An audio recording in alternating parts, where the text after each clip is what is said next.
The stairs to the basement were old and neglected and looked like they had been built during amateur hour. One of the stringers, a vital structural support, had long since detached from the floor, creating a precarious gap. Each descent was punctuated by a jarring thump as the faulty steps sagged underfoot. I'd been kicking around an idea for a while, of replacing those worn-out treads with thick 2-inch fir planks. I imagined them left natural, their grain exposed, unpainted and unvarnished. A little industrial charm for a favorite space. I'd even sourced the lumber, a batch of rough-sawn fir from a supplier just across the border. The wood, however, proved to be far from ideal. It was impossibly green, still weeping sap, and riddled with knots that threatened the integrity of any future step. The project, as it stood, was stalled. So the stair project sat dormant for the next 6 months until I ran across a post on Marketplace selling old fir beams down in Concrete, Washington. I took a chance and drove an hour in the rain to meet the guy at his shop.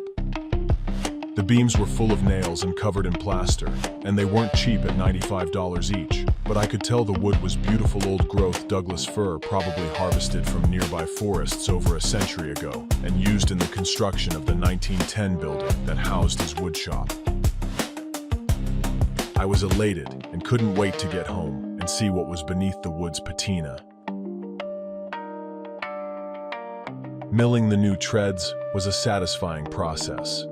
The saw sliced through the fir, revealing the elegant tight grain, and filled the shop with the musty aroma of aged wood. I jointed the edges and planed the top and bottom surfaces smooth, removing just enough to leave a 2-inch thick tread. I was able to avoid most of the nail holes and filled the few that I couldn't, and then rotored a 1/4-inch radius on all the corners. I decided to leave the wood natural, just as I'd originally intended.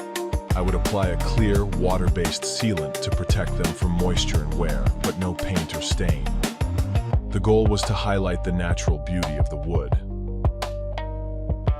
The real work began the following weekend.